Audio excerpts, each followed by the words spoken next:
There is a number that will quietly define the rest of your financial life.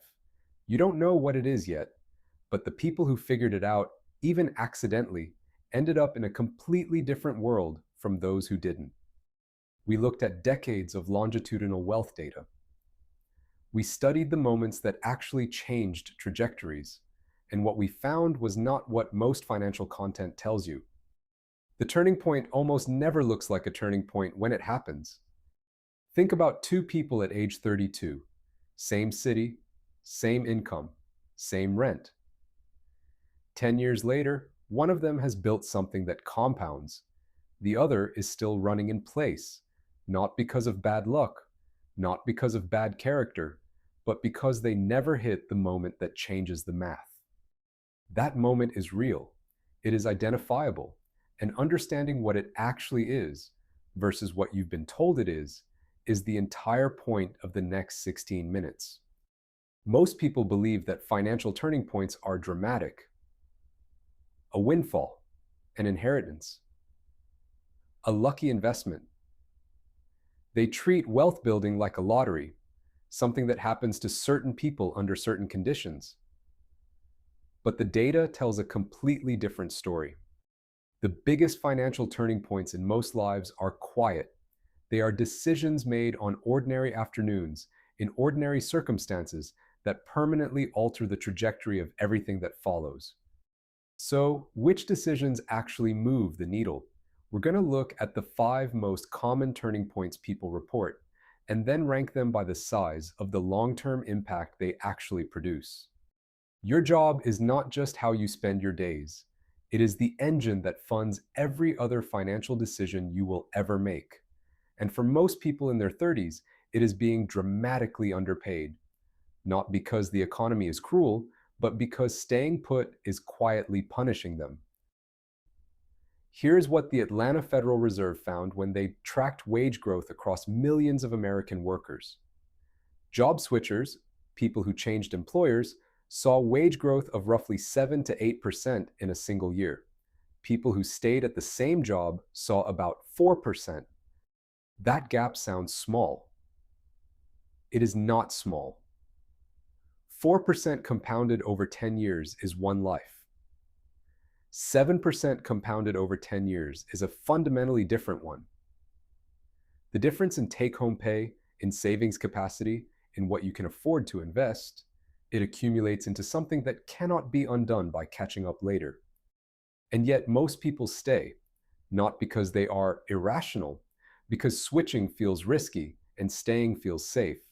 That feeling is wrong. Economically, staying is the risk.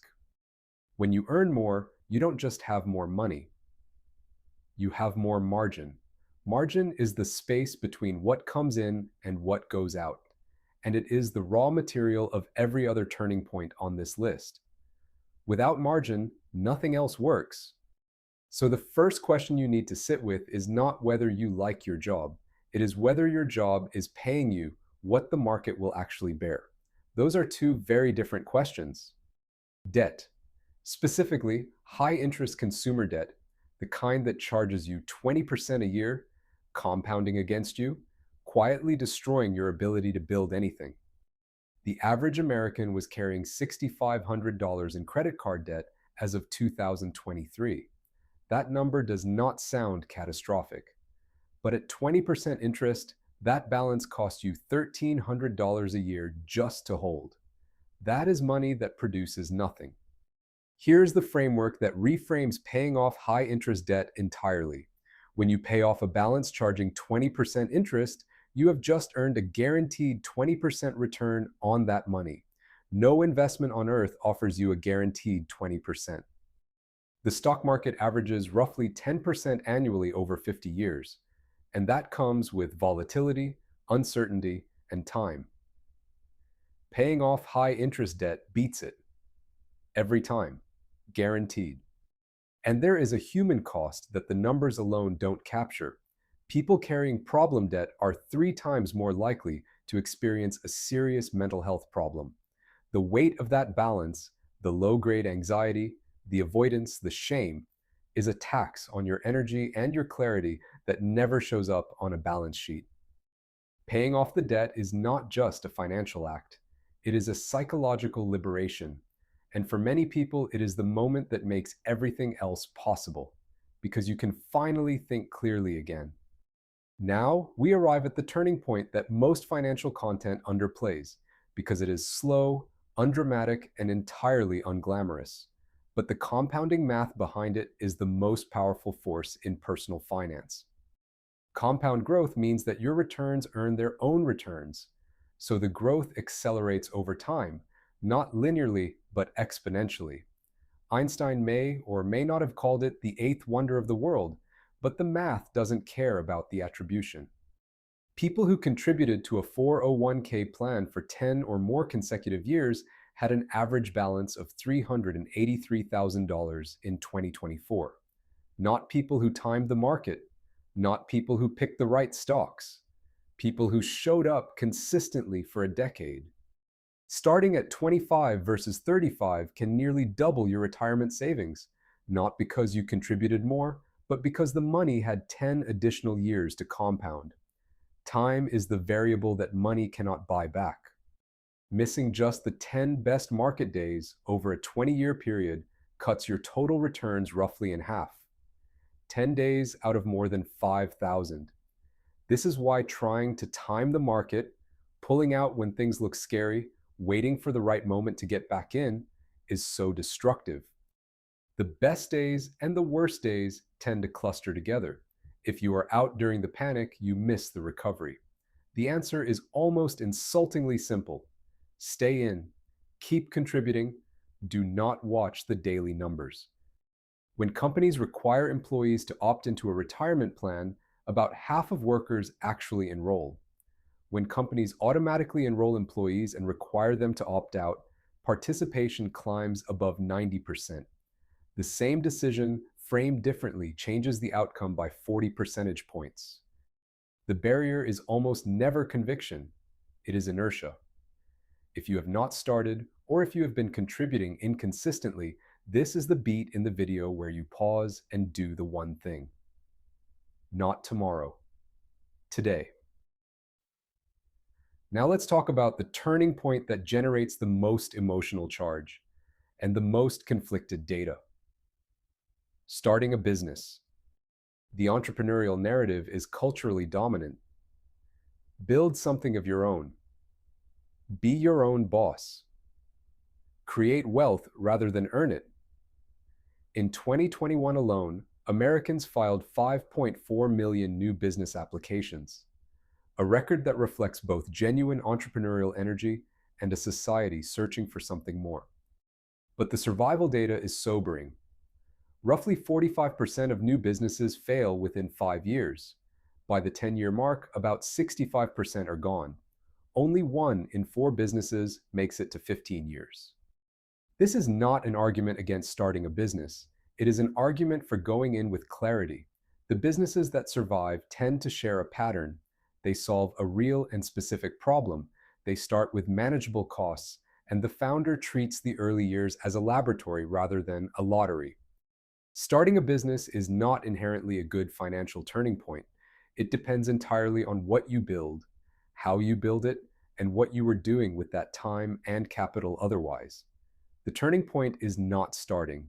It is starting the right thing, with the right preparation, at the right cost. Now we come to the turning point that has become the most emotionally loaded in a generation, and the one where the data gap between the two outcomes is the most severe. Buying a home.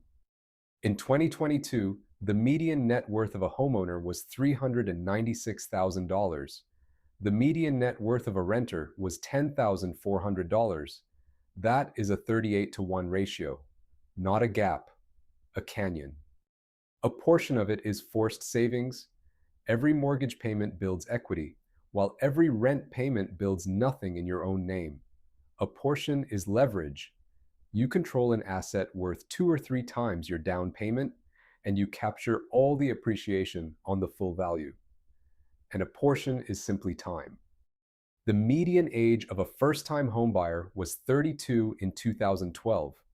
By 2024, it had climbed to 38. and first-time buyers made up only 24% of all home purchases in 2023, a historic low.